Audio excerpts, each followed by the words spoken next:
Seperti kita ketahui bahwa pagi kurang lebih pukul 9:54 telah memenuhi surat panggilan kedua yang dilayangkan, dan setelah hadir dilakukan swab dulu terhadap saudara EM dan hasilnya negatif. Setelah itu dilakukan pemeriksaan dilakukan terhadap saudara M sebagai saksi. Pemeriksaan berlangsung dari pagi hingga pukul 16:15. Itu pemeriksaan sebagai saksi. Setelah dilakukan pemeriksaan sebagai saksi dan memperhatikan dengan beberapa bukti, pemeriksaan saksi dengan jumlah 55 orang, terdiri dari 37 saksi dan 18 ahli.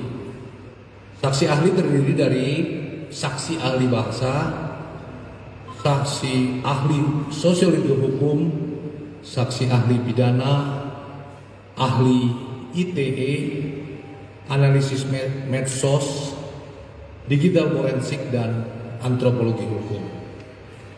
Setelah itu penyidik melakukan gelar perkara.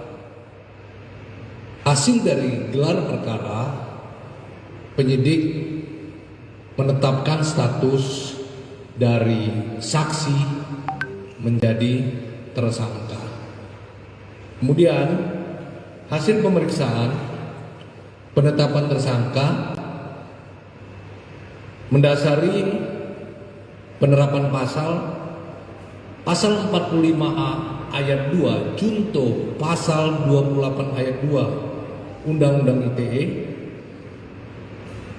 Setiap orang yang dengan sengaja dan tanpa hak menyebarkan informasi yang ditujukan untuk menimbulkan rasa kebencian atau permusuhan individu dan atau kelompok masyarakat tertentu berdasarkan atas suku, agama, ras, dan antar golongan syarat. Kemudian dijuntukan juga di pasal 14 ayat 1 dan ayat 2, juga dijuntukan pasal 15 Undang-Undang Nomor 1 Tahun 1946 tentang Perhimpunan Hukum Pidana, dan juga dijuntukan pasal 156 KUHP. Kemudian setelah diperiksa sebagai tersangka yang berlangsung dari 16.30 sampai 18.30 untuk kepentingan penyidikan perkara dimaksud terhadap saudara EM, penyidik melakukan penangkapan dan dilanjutkan penahanan. Penahanan dilakukan dengan alasan subjektif dan alasan objektif. Alasan subjektif karena dikhawatirkan melarikan diri, dikhawatirkan menghilangkan barang bukti, dikhawatirkan mengulangi perbuatan yang baru. Sedangkan alasan objektif, ancaman yang diterapkan kepada tersangka di atas 5 tahun. Demikian teman-teman, cukup jelas ya. Terima kasih. Wassalamualaikum warahmatullahi wabarakatuh.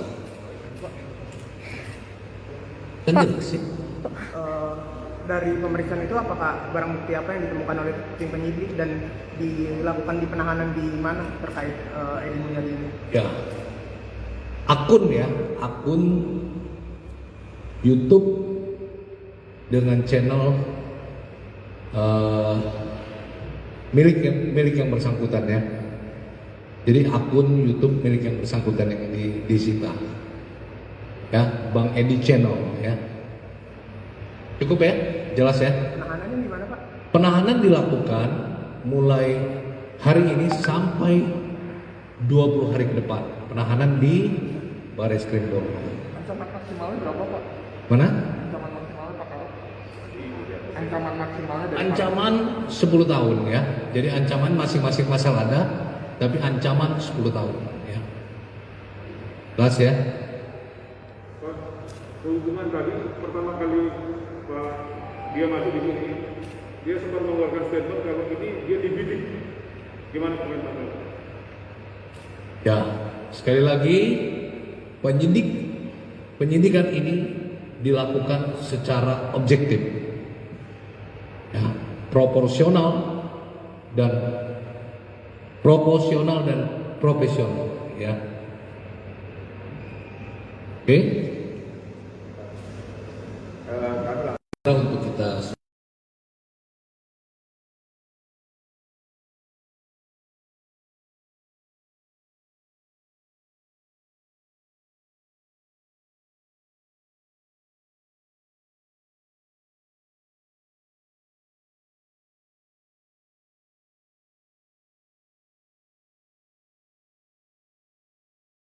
berdasarkan atas suku, agama, ras, dan antar golongan.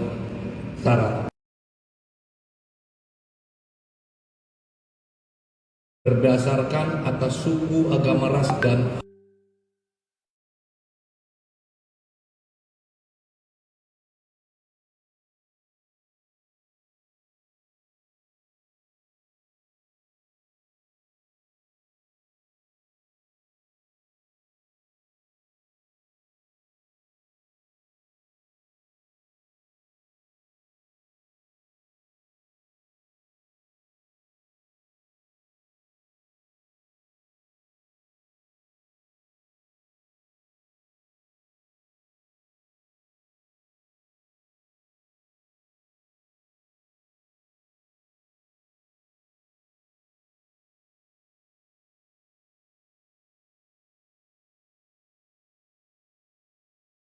Setelah beberapa kali mangkir, Edi Mulyadi akhirnya memenuhi panggilan polisi pada Senin 31 Januari.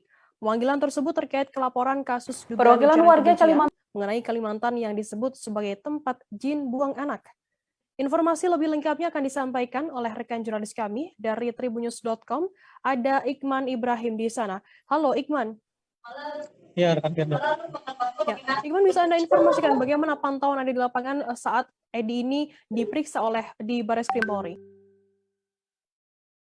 Setelah beberapa kali mangkir, Edi Mulyadi akhirnya memenuhi panggilan polisi pada Senin 31 Januari. Pemanggilan tersebut terkait kelaporan kasus dugaan Januari. Pemanggilan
Iya, oh, belum jadi.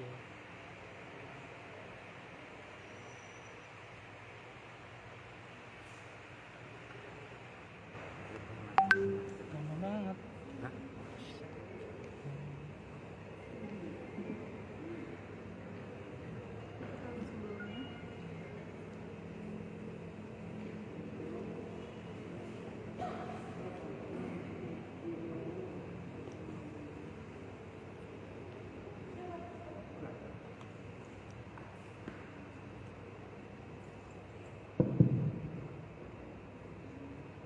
Dengarkan. Jar itu ya. Ini baru dimulai dari kelas 5, 4, 3, Assalamualaikum warahmatullahi wabarakatuh. Salam sejahtera untuk kita semua. Shalom, Om Swastiastu, Namo Buddhaya, salam kebajikan, dan salam presisi. Rekan-rekan media yang saya hormati dan saya cintai, malam ini saya akan menyampaikan update penanganan kasus ujaran kebencian dan pemberitaan bohong yang dilakukan oleh saudara EM. Seperti kita ketahui bahwa saudara EM tadi pagi kurang lebih pukul 9:54 telah memenuhi surat panggilan kedua yang dilayangkan, dan setelah hadir dilakukan swab dulu terhadap saudara EM dan hasilnya negatif. Setelah itu dilakukan pemeriksaan dilakukan terhadap saudara EM sebagai saksi. Pemeriksaan berlangsung dari pagi hingga pukul 16:15. Itu pemeriksaan sebagai saksi. Setelah dilakukan pemeriksaan sebagai saksi dan memperhatikan dengan beberapa bukti, pemeriksaan saksi dengan jumlah 55 orang, terdiri dari 37 saksi dan 18 ahli. Saksi ahli terdiri dari saksi ahli bahasa, saksi ahli sosiologi hukum, saksi ahli pidana, ahli ITE, analisis medsos, digital forensik, dan antropologi hukum. Setelah itu penyidik melakukan gelar perkara. Hasil dari gelar perkara, penyidik menetapkan status dari saksi menjadi tersangka. Kemudian hasil pemeriksaan penetapan tersangka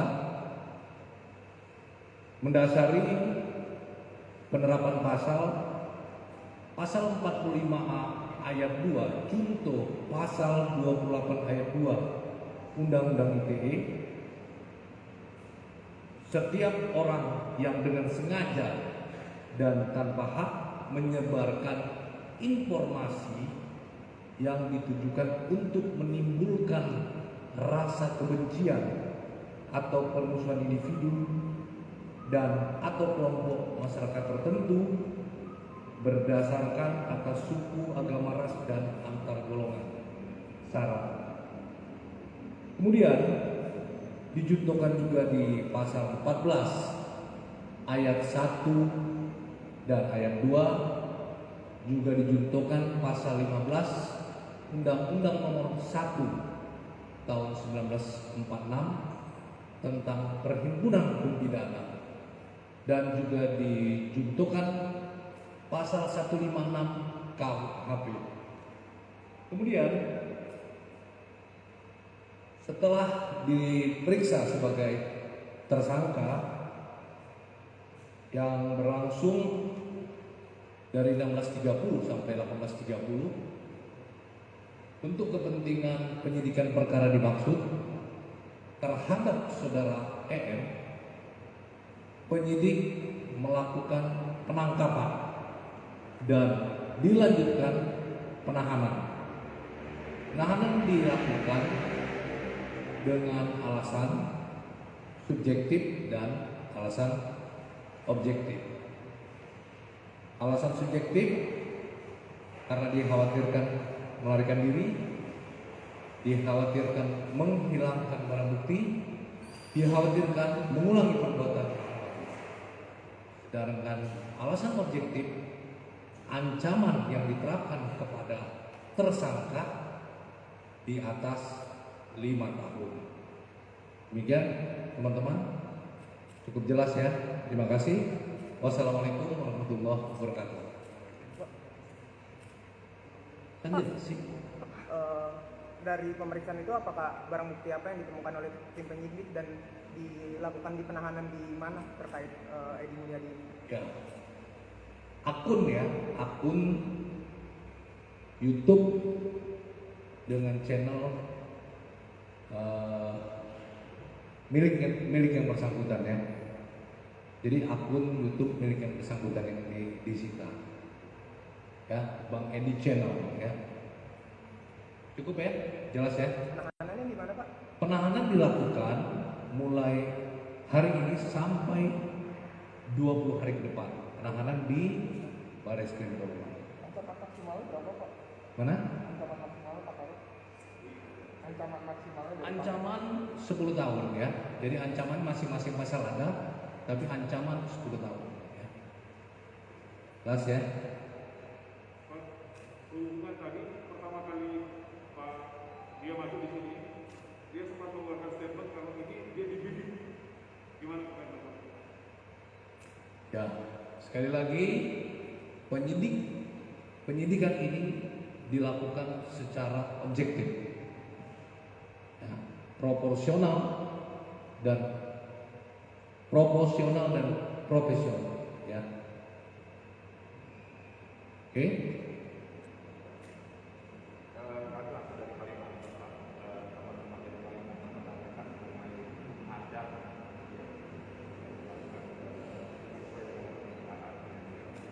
Oke, baik, paham saya. Kami melakukan, saya bilang tadi, proporsional. Proporsional itu Polri melakukan penyidikan pidana. Ya, tentu proses ini sesuai dengan ranah dari kepolisian penyidikan tindak pidana. Ya Pak ya. Nah, ini tadi saya bilang proporsional. Baik teman-teman, terima kasih.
Setelah beberapa kali mangkir, Edi Mulyadi akhirnya memenuhi panggilan polisi pada Senin 31 Januari.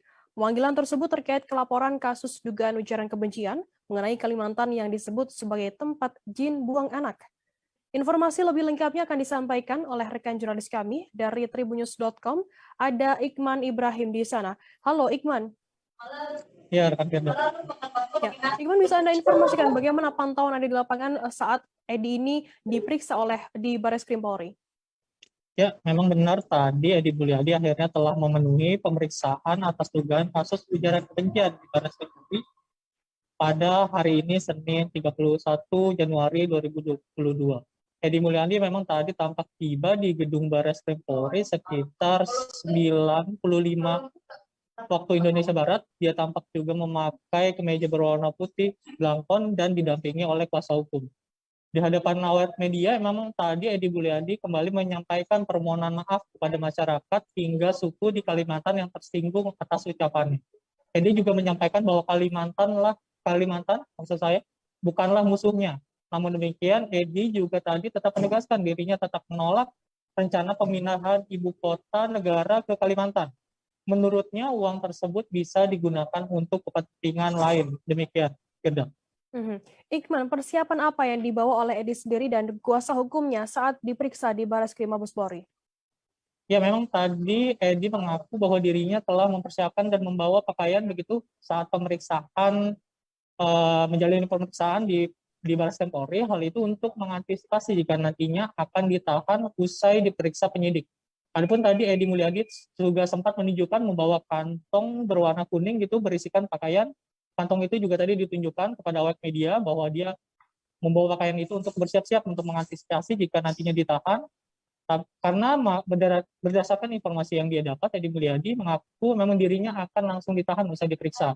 Menurutnya kasus yang menjeratnya bukanlah hanya kasus persoalan hukum saja, melainkan juga merupakan kasus yang bernuansa politis. Demikian, Firda. Tidak hanya soal ujaran kebencian saja, ternyata juga ada kasus mengenai politik begitu ya. Terlanjut kemudian pesan apa lagi yang disampaikan oleh Edi sendiri sebelum menjalani pemeriksaan di sana? Ya, memang tadi Edi Mulyadi juga mengungkapkan bahwa sempat ada pihak yang sengaja membidik dirinya agar ditahan terkait kasus ujaran kebencian tersebut. Namun dia tidak menjelaskan atau menunjuk siapapun pihak yang tengah membidiknya.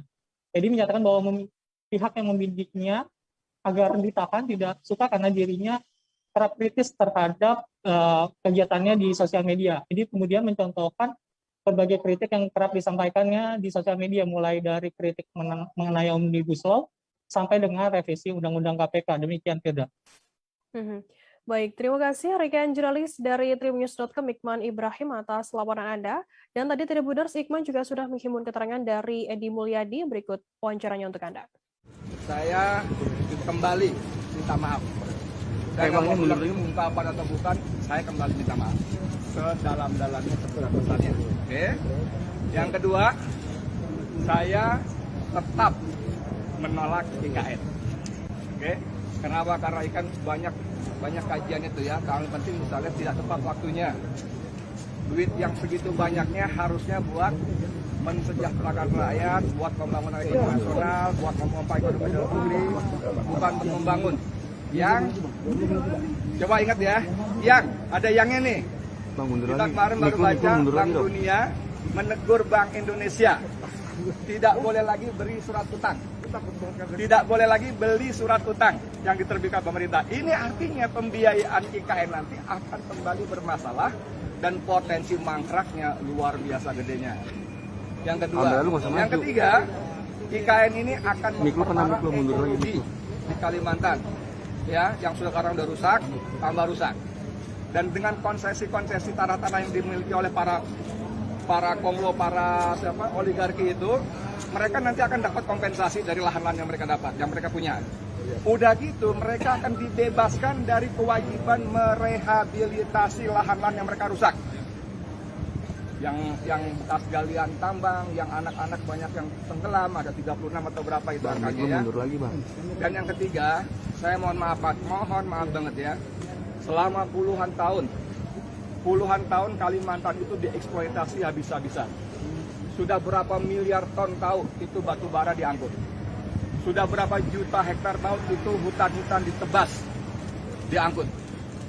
Sudah berapa ribu atau juta hektar juga lahan-lahan milik adat dirampas. Ya, gasnya belum kayak macam-macamnya. Seharusnya. Terima kasih sudah nonton. Jangan lupa like, subscribe, dan share ya.